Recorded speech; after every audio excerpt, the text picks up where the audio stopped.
These make really good crackers. You can put this in your sauerkraut too. These are the Jerusalem artichokes, and they're kind of sweet and nutty. Really good for diabetes. And these are the ones actually that you can make your raviolis out of. These are turnips. It's a bitter green. I don't know how much these are. And these are rutabaga, which you can actually make rice substitute out of, like sushi rice, or I make something I call rutabaga rice. So it's made out of rutabagas, and sometimes I make them also out of parsnips. Hi, Sunny viewers, and welcome to Vegetarianism, the Noble Way of Living. On our previous program, Chef Dina Knight showed us the first steps in making sauerkraut, a health-promoting, probiotic-rich food. On today's episode, she shares how to store your sauerkraut and seasoning ideas so it tastes just the way you like. Okay, so now that you've got your cabbage all processed and really juicy, which is what you're looking for, then what you're going to need to do is put it in some type of container. This is actually a specially made container that's made out of ceramic that will allow you to store a lot of cabbage or sauerkraut or other cultured vegetables. And you can buy one of these maybe online or something like that, or just find a nice ceramic pot that is deep enough that you can put the bulk of your cabbage in. And if you've got a nice, glass jar, that would be a second good option. I wouldn't recommend using plastic because plastic can leach some of the chemicals that are in the plastic, even the food grade. I wouldn't use any aluminum pots or anything like that, but you could possibly also use like a stainless steel kettle, like a large one, or a stainless steel pot. That would be probably the other thing that you could use if you don't have something like this, which is a beautiful cultured vegetable maker.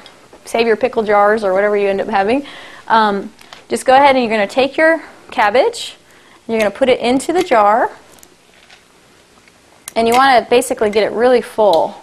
You can leave a little bit of room at the top because what will happen is as it starts growing, the natural probiotics in there, it might start expanding. So you can leave a little room at the top for that expansion to occur. And you want to press it down really far. So if you take your hand and just kind of press it deep in there, you can see you can still fit a lot of cabbage into this, even this tiny jar that I've got here. So you can either get like a small plate and put it in here, or if you reserved those outer cabbage leaves, you can put those on top of your cabbage, and that will help to kind of protect the inner part of the cabbage. And then some type of weight, either a stone or rock, or I just use a smaller jar that could fit in here with water, and it just helps to keep that down. So you can see it allows that liquid to come to the top. That's a really important part, and if for some reason it starts to get dry, add additional liquid to it, some water, maybe a little bit of salt. And that way you'll continue to keep the cabbage that's underneath it completely submersed, which is really important. So once you have your cabbage fully submersed in that brine liquid that you've created, which is just the salt and the water, then all you're going to need to do is put it into a dry, pretty warm location. I'd say between 60 and 70 degrees. If it's just room temperature, that's actually really ideal. And put it in some place that's dark. You don't need it in direct sunlight. And then you're going to cover it just so no bugs or anything get in with a nice light towel, just to keep it so that it still can breathe, because it is a living organism and it's going to continue to grow. And if you try to put like a jar top on this at this point, you might it might actually pop the top, or you might get some kind of explosion happening, so that wouldn't be a good idea, because you need that breathing room for that cabbage to continue to expand and to grow and to turn into that living food that it is. And then we can check on it maybe in 3 to 5 days and see where we're at. What can sometimes happen is you might get a little bit of mold that kind of grows on the top. That's perfectly normal. That happens pretty often. You can just scrape that off and put it into the trash. But the cabbage that's underneath that is perfectly safe, and it's really full of beneficial bacteria. And so you can taste the cabbage that's underneath the leaf as long as it's been submersed the whole time, and make sure that you like the taste. Basically, you're looking for a flavor that is a little bit tangy. That's usually what you're going to get with sauerkraut. If you want it to be even stronger, then you can let it ferment longer. But if it's about to the consistency or flavor that you like, then you can stop the fermentation process by putting a lid on it, and it'll slow it down when you actually put it into your fridge. This is some sauerkraut that I've had fermenting for about 5 days, and you just can't believe the difference that it makes just while it sits there. So in this particular ceramic crock, I have a little bit of water that I put on the outside layer, and I have a couple of weights that came with it that helps to press the sauerkraut down below its brine, just like we did, except we used the jar for the other one. And the sauerkraut that comes out is just a beautiful purple, pink, kind of, really beautiful color. And at this point, you can taste it and see if it matches what kind of flavor that you want. It's got a lot of probiotics already in there, and you're going to really enjoy this with your salad. It's full of rich probiotics which help your gut lining, which help your digestion, which really help your immune system. These are what combat against any of those bad bacteria that we have in our system, and they'll help you to remain healthy for a long time. So we've made our basic sauerkraut, and in and of itself that is delicious. But to add additional flavors and textures and nutrition to your sauerkraut, what you might want to do is add a few optional ingredients. Now, one of my favorite sauerkrauts is actually what I call a caraway sea kraut. And all it is you take your original sauerkraut batch, and on about day 4 or 5, when it's still fermenting, what you're going to do is you're going to add some sea vegetables to your sauerkraut. Now, the sea vegetable that I have here is called arame. And this is what it looks like in its dried form. And it's very rich in B vitamins and protein, and very mineral dense. In fact, it also has iodine in it, which a lot of people are very deficient in, which helps with your thyroid gland. So it's very beneficial to add sea vegetables into your diet. And so when you soak it, it looks like noodles.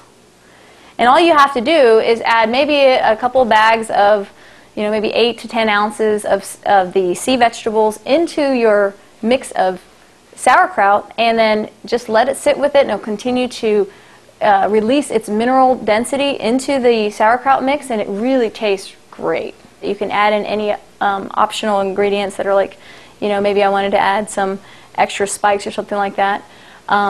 Then you're going to add additional nutrition and flavor to your sauerkraut, so that you're not really stuck with just the plain cabbage if you want something a little bit more fun.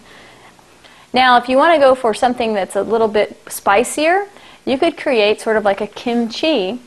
Traditionally, kimchi is made with Napa cabbage and usually green cabbage or Savoy cabbage. And to add to that, you would add a little bit of fresh ginger. So you add a couple inches of ginger that you minced up and put into the mix with the sauerkraut. You can add extra chilies like maybe serrano peppers or jalapenos or Thai chilies, depending on really how hot you want it. And then you might add a little bit more salt and maybe some daikon radish, which is right here. This is also known as the icicle radish. The icicle radish is really rich in calcium, and so it's great for building your bones, and it's super nutritious because of that. You can ferment the radish along with the cabbage, or also carrots, or some type of other root vegetable. All of these really go well together to creating what we call cultured vegetables, which is one of the oldest traditions in the world. Pretty much every culture around the world has some type of fermented food that they use. Like in Korea, they use kimchi, and in Germany, they use the sauerkraut. Japan has miso. If you want to help it to even have more beneficial bacteria in it, is to use what's called a culture starter. You can purchase these online. Body Ecology has them, as well as Wilderness Family Naturals. Those are 2 locations that sell culture starters. And they have the beneficial bacteria already set up for you, and just add them into your the top mix of your cabbage. In addition, you could also buy probiotics in the cold section of your grocery store. You want to make sure that they have the beneficial, like lactobacilli and bifidus. There's a whole different cluster of beneficial bacterial organisms that you can add in. They can help your sauerkraut to be even stronger and more healing to your gut by having those additional organisms in there, which, we can all use more of those.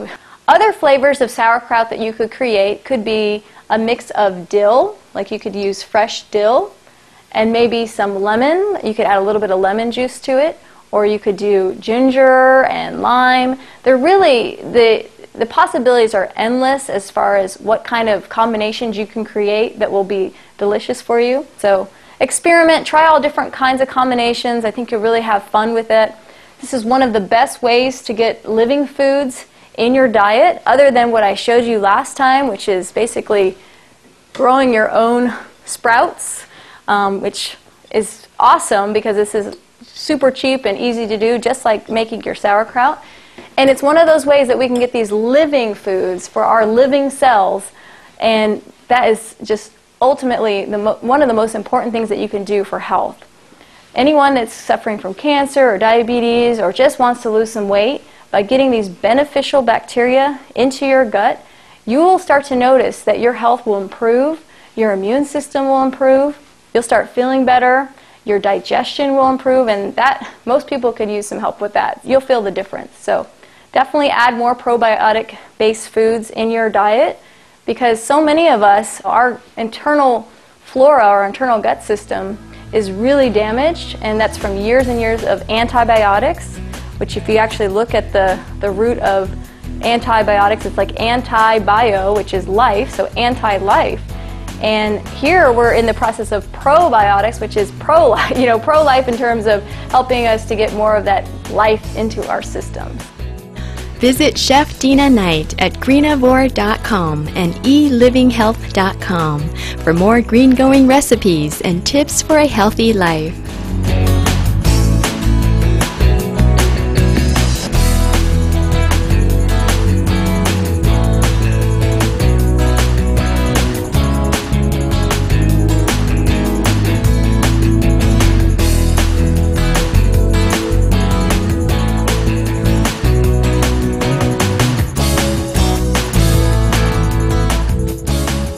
For more details, please visit www.suprememastertv.com/VEG.